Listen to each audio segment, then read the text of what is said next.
നമസ്കാരം. മലയാളി വാർത്തയിലേക്ക് സ്വാഗതം. നോയിഡയിൽ യുവതിയെ ക്രൂരമായി കൊലപ്പെടുത്തിയ ശേഷം ബീഹാറിലെ സ്വന്തം ഗ്രാമത്തിലേക്ക് കടന്നുകളഞ്ഞ 30-കാരനായ ബിടെക് ബിരുദധാരി 5 ലിറ്റർ മദ്യം കൈവശം വെച്ചതിന് അറസ്റ്റിൽ. ഉത്തർപ്രദേശിലെ നോയിഡയിൽ വെച്ച് 18-കാരിയായ അസം സ്വദേശിനിയെ വധിച്ച കേസിലെ മുഖ്യപ്രതിയായ രാമൻ രാജാണ് ഒളിവിൽ കഴിയവേ ഈ കതിഹാറിൽ വെച്ച് ബീഹാർ പോലീസിന്റെ വലയിലായത്. കൊലപാതക കേസിലെ പ്രതിയാണെന്ന് അറിയാതെ മദ്യനിരോധനം നിലവിലുള്ള ബീഹാറിൽ 5 ലിറ്റർ നിയമവിരുദ്ധ മദ്യം കൈവശം വെച്ചതിനാണ് കതിഹാർ പോലീസ് ഇയാളെ ആദ്യം കസ്റ്റഡിയിലെടുത്തത്. നോയിഡയിലെ സെക്കൻഡ് 49-ലുള്ള റെന്റൽ പനോരമ എന്ന 4 നില കെട്ടിടത്തിലാണ് നാടുനടുക്കിയ ഈ ദാരുണ സംഭവം നടന്നത്. ഓഗസ്റ്റ് 8 രാത്രിയിലാണ് കെട്ടിടത്തിലെ 1-ാം നിലയിലെ രാമന്റെ പൂട്ടിയിട്ട മുറിക്കുള്ളിൽ വെച്ച് അസം സ്വദേശിയായ മെഹക് അഹമ്മദ് എന്ന പെൺകുട്ടി കൊല്ലപ്പെടുന്നത്. കൊല്ലപ്പെട്ട മെഹക്കും ഇതേ കെട്ടിടത്തിന്റെ മറ്റൊരു നിലയിലാണ് താമസിച്ചിരുന്നത്.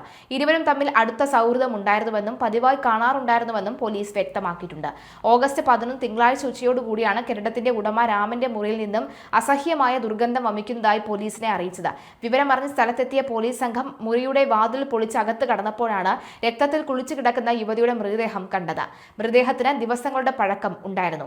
2 ആഴ്ച മുമ്പ് മെഹറിനൊപ്പം അസമിൽ നിന്നും വന്ന സുഹൃത്താണ് മൃതദേഹം തിരിച്ചറിഞ്ഞത്.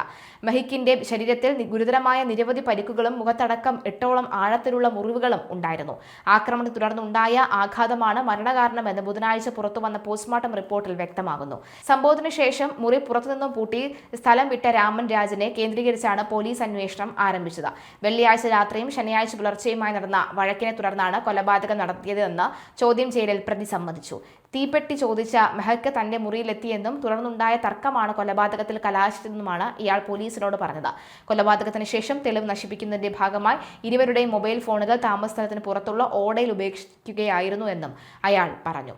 എന്തായാലും കൊലപാതകത്തിന് ശേഷം നോയിഡയിലെ സ്വന്തം പെൺസുഹൃത്തിന്റെ വീട്ടിലെത്തിയ രാമൻ അവിടെ നിന്ന് 3000 രൂപ വാങ്ങിയാണ് നഗരം വിട്ടത്. പിന്നീട് ഇയാൾ ബീഹാറിലേക്ക് കടക്കുന്നതിനിടയിൽ ഫോണിലൂടെ താൻ താമസിച്ചിരുന്ന മുറിയിൽ വെച്ച് ഒരു കുറ്റം ചെയ്തതായി തുറന്നു പറയുകയും ചെയ്തു. ഈ വിവരങ്ങൾ കേന്ദ്രീകരിച്ച് നോയിഡ പോലീസ് അന്വേഷണം ഊർജിതമാക്കി വരികയായിരുന്നു.